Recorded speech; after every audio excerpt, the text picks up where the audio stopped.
Hey, this is Matt Anderson, and this is my chocolate taste test for Chem 316, the effects of varying levels of cacao.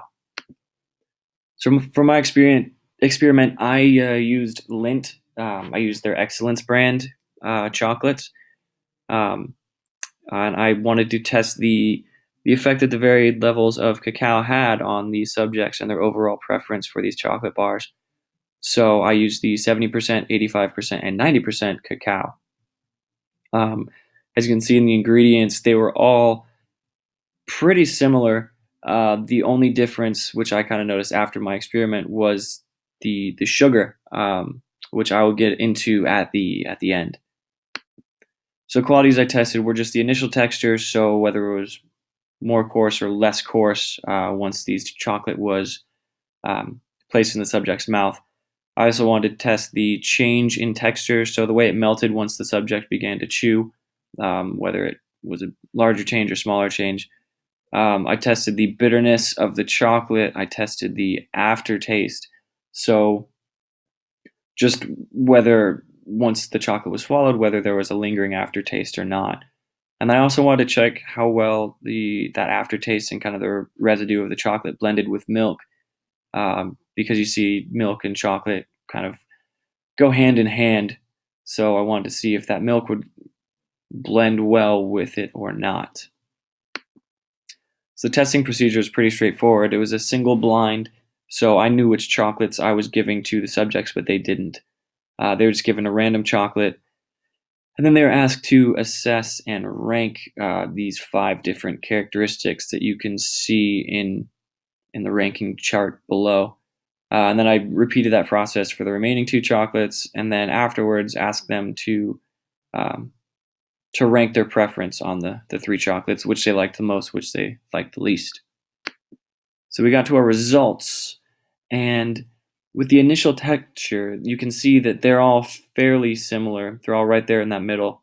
You can see that the 70% was seen as a little bit more on the smoother side, on the finer side. But other than that, they they were all pretty consistent with each other, and I think that's attributed to the fact that they're all made by Lindt with the same process, so you're going to get kind of that same consistency.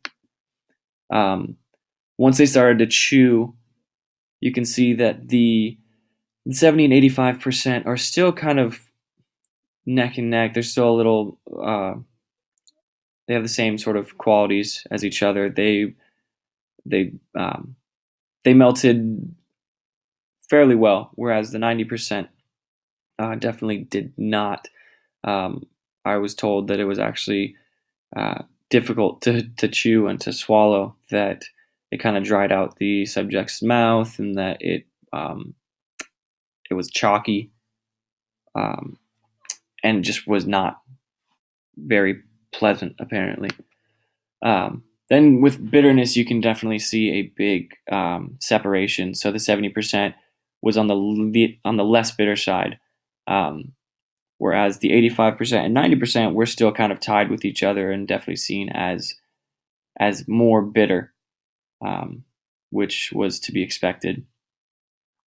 Um, and I believe that had to do with the cacao, but also, like you'll see at the end, there were some other factors I think that played into this. The aftertaste kind of stays consistent with the bitterness. The 70% was seen to have not as strong or present as an aftertaste, whereas the 85 and 90% cacao were kind of seen as lingering and definitely present after the subject swallowed their piece of chocolate. And then once they swallowed, I had them just take a sip of some refrigerated whole milk to see how well they blended and to see if the flavors kind of mingled or if one was overshadowed. And we found that the 70% cacao definitely blended well with the milk, whereas the 85% and 90% had more difficulty with that. Definitely the 90%. Um, I was told that the the milk was kind of present at first, and then just completely overshadowed by the bitterness and by the cacao and by the chocolate.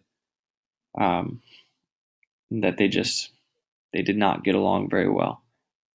And then after those were all tested, then I had the subjects rank uh, the chocolates from most favorite to least favorite, and then I gave those rankings point totals, as you can see on the left. So number 1 got 3 points, whereas number 3 got 1 point, and that way I could give point totals to the chocolate bars themselves. And I was a little surprised that the 70 and 85% were so close, because with the rankings, with the qualities that had been ranked, the 85% was more consistent with the 90%. They were kind of paired up a little more than the 85% with the 70%, yet they're still neck and neck when it comes to the overall preference. And I think that just has to do with not so much the pleasure that was gained from the 85 and 70%, but I think people were just not fans of the 90%. As you can see on the graph or the chart on the left, 90% cacao is definitely very consistently the last place.